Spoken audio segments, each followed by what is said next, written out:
Hello and welcome to Sly Media TV, and I'm your host Lizzie. Sita rangu ndishinzi Elizabeth Nyabyo. Tiri kuno KuWaterfalls, nzvimbo ino yandiri inozikanwa nekunzi Pama Orange.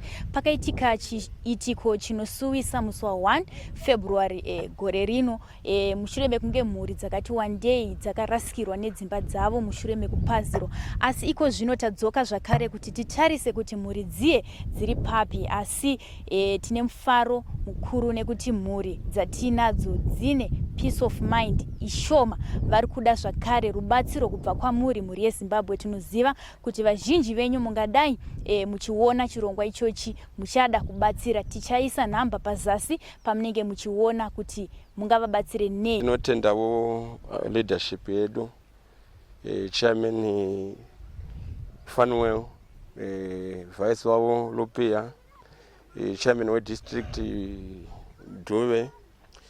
Panguva yanga zvinhu zvakaoma kuti tigamuchire situation yanga iripo, but zvisinei takazofamba tichiteverera kuma office tevera mapepa edu, ndo patakazoona kuti hurumende local government yakatinzwisisa. Saka iko zvino tiri kutarisira kuti vanhu vedu vakuendawo panzvimbo dzavo dzavanoti home. Zvakanga zvakaoma kuti munhu akura panzvimbo shapa kugara, ende yanga rain season.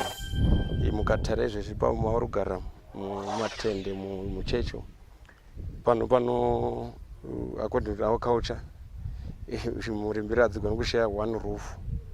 Saka zvinhu zvinongoti netseiwa zvazvo, but tinotenda ndikuti tava neimwe level yatava nayo. Ndatenda hangu iri spokesperson vevanhu ava. Ndinotenda nekubatsirwa kwatakaitwa, namely tanga kutenda president wenyika, ndozotendawo honorable July Moyo nemadepartments avo ana Sai neve physical planning ana Magaya, director Magaya vakatibatsira chokwadi. Zvinhu zvedu zvakafamba.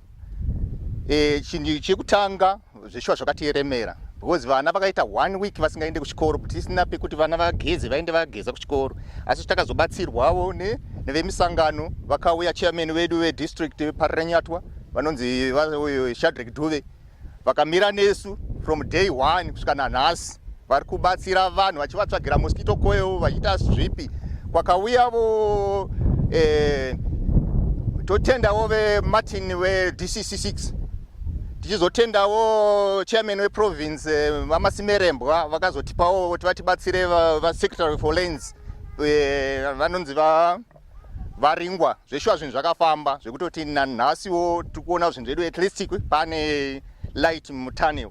Saka tikutendawo kuti dai takawanawo vanotibatsira panzvimbo patiri kuenda patine 50 stands vanotibatsira chinoita kuti vanhu vawane kubatsirika pakuvaka, pakuita zvipi.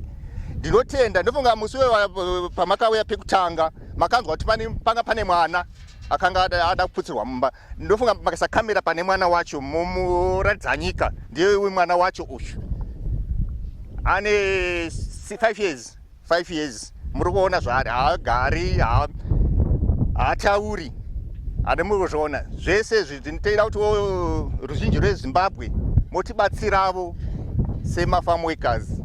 Handina zvakawanda, ndotendawo vese vakatibatsira kuti zvedu zvifambe zvakanaka. Ndinotenda chaizvo. Ini ganda shanga takaputsirwawo Pama Orange paya.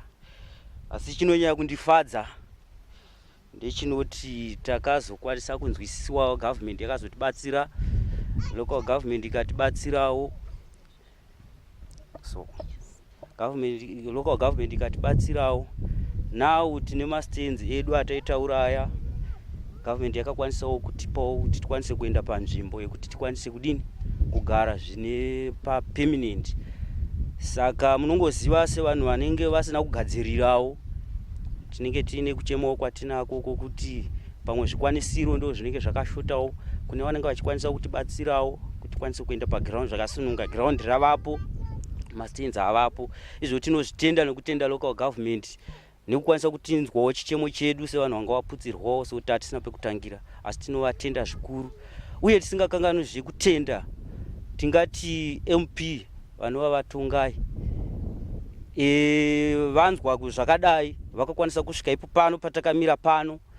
vakasvikawo netsoka dzavo vachida kuona kuti mhuri dzaafekitwa dzakamira sei, vakataurawo zvavakataura, vakamirawo nesu kuti tisvike panguva yatiri, tichitendawo even neutungamiriri hwedu vanova vanotitungamirirawo paprogram paorganization yedu iyoyi, vakamira nesu. Mukatarisa patakamira pano pane mashedhi ari pano, ndo vakatitorawo vakauyawo nesu pano, vakatiisa pano, tikagarawo pano, vakatichengeta vachifambirawo mapepa edu iwaya emastenzi kuti akwanise kubuda tikwanise kuzoendawo pamastendi edu. Nanhasi vakatichengeta vari pano. Izvozvo tinozvitenda zvikuru nekuti rudo rwavakatiitira takanga tisina pekutangira, asi vakakwanisa kutinzwisa, vakatitora vakauya nesu pano, vakagara nesu pano kusvika nhasi tatarisana kutende pamastenzi edu. Izvo tinozvitenda chaizvo. Nekutenda futizve comrade Duve vanovawo ndiwo chairman wedistrict munzvimbo matiri, vakatibatsira, vakamira nesu kubva pakutanga kusvika patiri, neyouth yavo vachimuka zuva nezuva vachiuya kuzotionawo pamashedhi patiri pamuri kutoona tiri pano vaiva vachizotionawo vachibvunzawo mamuka sei, marara sei, tichivaudzawo zvinenge zviri zvichemo, vachizvitambirawo vachifamba vachipinda mukati. Saka izvo tinozvitenda zvikuru nekuti rudo rwavakatiitira irwohwo hukuru chaizvo, nokuti vakaziva kuti tine vana vanga vagara muno vakaafektwa, zvisinei nokuti hatagara makore akawanda asi takaafektwa, vakatinzwisisa. Saka izvozvi takutarisirawo kuenda pamastenzi edu, uye mushedhi matiri kutoma muri kuona umu ishedhi yechechi inova yanga ichitungamirwawo naPastor Makosho, vakazvipirawo ivo pachavo kuti no kuafektwa kwaitwa vanhu ava, regaiwo ndimbobudisawo vatendi vangu umu kuti vanhu ava vawane pekugara senguva ino yekunaya, nokuti zveshuwa mvura yanga ichinaya. Saka takakwanisawo kuti vakakwanisa kubudisawo vatendi vedu zvokuti izvozvi vakatokumbira pamwe pokunonamatira kuti isu tikwanise kuramba tirimo tichigadzirirwawo pekuti tiendewo. Tinovatenda nerudo rwavakatiitira, nokuti pamwe dai pasina shedhi iyoyi, pamwe nhasi hameno zvingadei zvakatoitikawo, pamwewo tingadei takabatwa nemamalaria, takaita sei, asi nekuda kwokuti takatombochengeteka hazvizongoenzana hazvo nepanze, nokuti unenge uri mushedhi, asi munongoona kugara kwatakaita. Izvo tinozvitenda nokuti magariro atakaitawo tiri mushedhi, nguva yakwana yekuti tichiendawo pamastenzi, rubatsiro rwatei tichidawo kungobatsirwawo pane vanga vakwanisawo chakwanisa kutibatsirawo nacho kuti tikwanise kuenda pamastendi edu senguva ino yekunaya kwemvura. Ina handina hangu zvakawanda zvandinotaura, ndofunga newa yamashoko angu ndeyekutenda utungamiriri hwedu, nekutendawo comrade Duve nevachairman, nekutenda MP, nekutenda local government pamusoro pezvavakatiitirawo, vakatinzwisisa, vakafamba nesu kunguva yatakapwanyirwa kusvika panguva ino, vakafamba nesu kuti tizosvika patiri, takusvika pakutarisira kuti tichienda pamastendi edu. Izvozvo tinozvitenda nokuti vakaziva kuti tiri vana venyu, tiri vana veZimbabwewo, kunyange takagara kunge marefugees but takatongogara takamirirawo patinofanira kuinda. Saka izvo tinozvitenda. Newa yamashoko ndinongotiwo ndaguma pano. Ndotenda zvikuru neministry yaJuly Moyo zvichitsika pasi zvichibatanidzirana naMaichombo nokuti kwanisa kutipa 1.5 hectares yedu yavakatipa ichiaccommodata 50 families, asi hatisi tese tikwanisa kupinda that 1.5 hectares. Tine 147 members vari affected, zvichisanganisira vakaitwa eviction ivava. Saka nesuwo tiri munzira, ndinotenda zvese vakazvigadzirisa the ministry yavo. Saka kupiwa ndokungatore nguva, asi zvese in office work documentation yese yakapera. Saka first vakaevictwa ndo vari kutanga kuenda panzvimbo. Saka ndinotenda zvikuru kusvika kuna ministry yaSai, vakatedzera procedure yavo yokuti havana kukanganisawo, saka zviri kufambawo mune zvakanaka. Saka ndotendawo kwavari kuti zvasara zvacho izvi dei vachikasikawo kuti asi kufambisa bepa ravo kuti tikwanise tese tijoye tifarire Zimbabwe tese. Ndotenda naizvozvo. Tendawo mastendi edu anonzi atovapo, tamirira savaya kuti asavaye tibve taone mastendi edu. Ndichizotenda zve mukoma Duve, mwoyo wenyu uyoyo musaitira isusu. Kana vamwe vedu vakaonekawo nedambudziko nemayouth yenyu, vabetsere sekuti betsera kwamakatiita. Tisingambofungiri kuti izvozvi panzvimbo tiri pano takutaridzire kutoti bepa riya rinonzi rakatobuda zvakatodai zvakadai, tisina fungire, asi kuti nekuda kweushingi hwenyu makaramba muchingoti sundaidza kusvika zvatoita. Saka tinozvitenda zvakanyanya. nini handina mamwe mashoko asi kuti ndinotenda nokuti zvimwe zvacho zvinonge zvichingoda Mwari kungoti murambe muchingotaura kuna Mwari. Mwari ndiwo umwe mususukidzi wezvinhu nyangwe dei zvikarema zvikaoma asi Mwari anozvipfawisa. Seizvozvi atozvipfawisa. Taakuchitongokumbirawo kuti vanenzwawo mwoyo wavo wetsitsi vatibetserewo nekuti izvozvi kupuhwa stendi unoipuhwa asi kana pasina zvikwanisiro zvinotora futi nguva. Asi vanenzwawo mwoyo munyoro wekungoti tabetsera vanhu ava vanongotibetserawo kuti tidini tivakewo pekuti tigare tochizongoendererawo mberi zvichingodini tichivaka kusvika tapedze dzimba dzedu. Ndinotenda. Musi wokutanga zvinhu zvairwadza asi tinotenda vanhu vechechi wakati pinzo muchechi mavo neSt John tikuenda kumatoilets nekuteka mvura kupi kuchikoro nana chairman wedu toteka mvura yekuwachisa pachairman papasta wedu pamufundisi. Saka ndinozvitenda zvikuru asi mastendi edu totendawo local government Mr. Sai tinowatenda zvikuru nokuti wakatiitira zvakanaka tikunzwa kufara asi tapuhwa mastendi acho zvinhu zvakaoma zvinodzudza yadeuka hanzi dzimwe nguva kukikadatya huri yambutsa. Saka vana Mwari takukumbirawo kuti kunova nerudo vanonzwa mweya waMwari pamastendi edu akubuda tokumbirawo ruoko rwaMwari runobata zvinoshamisa. Tinotendawo nemuyuthi wedu mukuru Mr. Duwe wakamiramira zvaioma zvaidii vaingoti controller dai so zvinhu zvedu zvichiendeka. naMP wedu akafamba netsoka dzawo tinongotendawo tsoka dzawo idzodzo dzavakafamba nadzo kuya pano pamatende pano noti dai vari vasina kunzwa mweya waMwari dai asina kumbosvika. Tinoatenda nokutifambisirawo mapepa kwari kutiitira. Tinozvitenda zvikuru kwazvo kuti dai Mwari avawedzera mazuva nemakore panyika okurarama. Chiti tifaro kwamuri. Zita rangu ndinozwa nyama dzawo matuku. Ndiri mumwe wevanhu vaigara pamaorenji kubva pamakore akare. Ndandine makore akati wandei ndichigara panzvimbo iyoyo. Asi taputsirwa hongu tinoziva zvinoitika yakadeuka tikauya tikagara pano tikabatsirwa napastor Makozho vakatipa pekugara zvisiri zvokuti permanent but yanga iri nzvimbo yekungoti tingoone pekuisa musoro sezvo takaputsirwa nguva yekunaya kwemvura. Zvinhu zvizhinji zvakaparara patakaputsirwa pa zvinhu zvakatorwadza nekuti takarasikirwa nemidziyo yakawanda zvimwe zvikabiwawo zvokuti takatozoona kuti unotozviona pari zvinhu takati handisina chakatobiwa chakaenda nokuti sepanzvimbo pakazinge paunganiwa nevanhu vakawanda. Tiri munzvimbo yatauya inei tinotenda hurumende yakazotirangarira velocal government vakazotipa nzvimbo yekuti tichipiwa tigare permanent. Nzvimbo iyoyo takatomirira izvi kuti nenguva yatiri nei totoroti savhai ari kutosvika manje kuti tinge tichipegerwa. Tapedza kupegerwa isu vakafektwa zvakanyanya vanova ndo vakaputsirwa tiri zvakati tichatanga kugadzikwa munzvimbo idzodzi. Toziva kuti kuvaka chinhu chinorema hachingovakiki nezuva rimwe chete. Zvichadawo kuna anoda andakasununguka anogona kubatsirawo nechaanokwanisa nacho pakuvaka. Tinoziva kuti kuvaka tichavaka asi zvichatorawo nguva.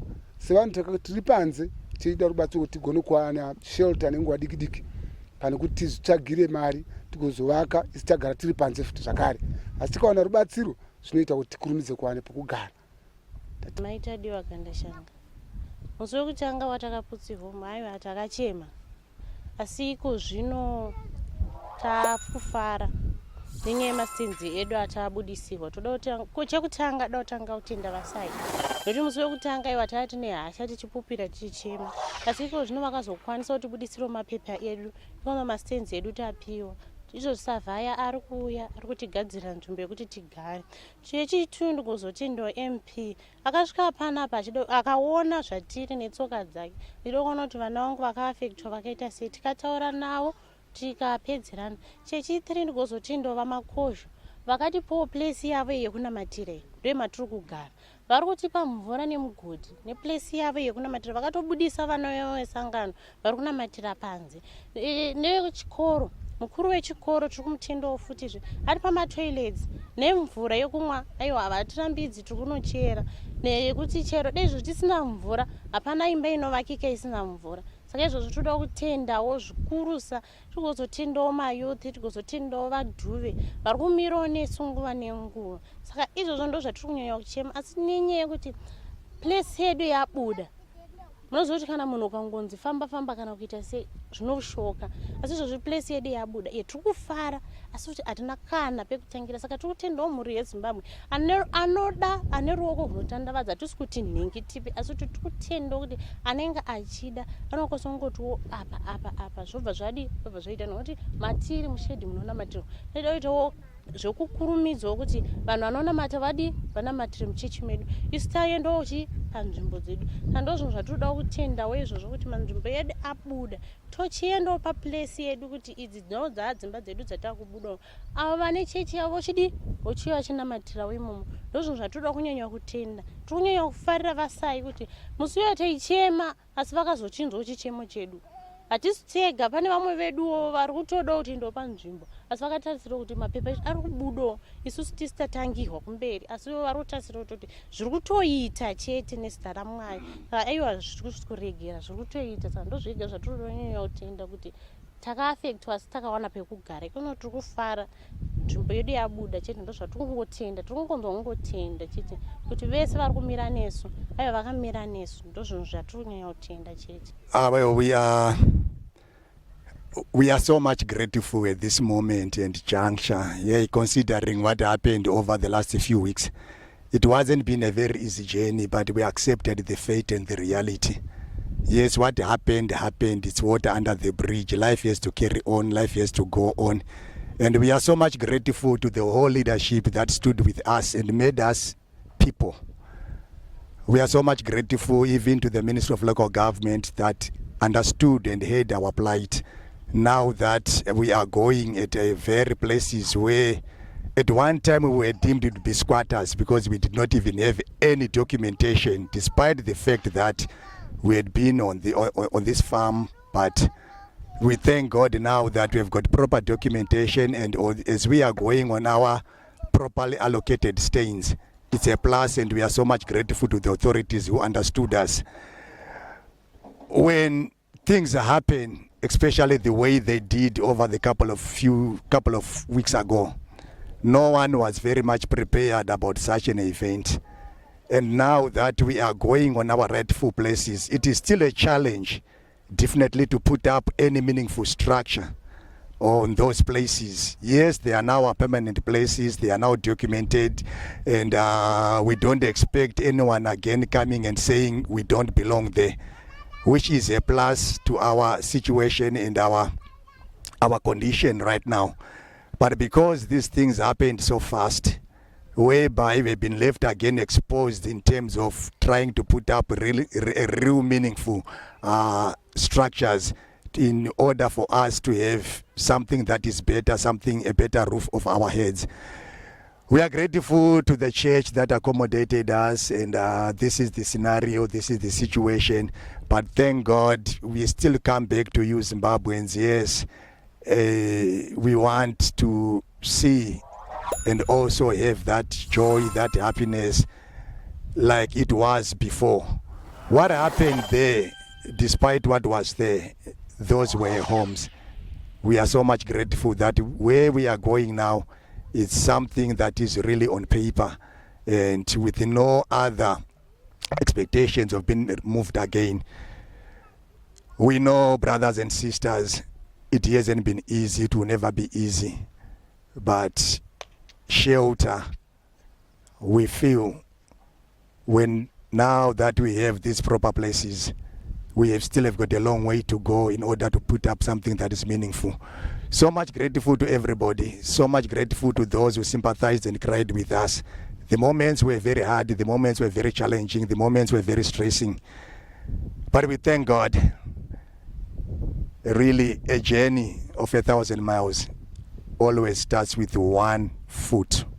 We never thought it was going to be like this today.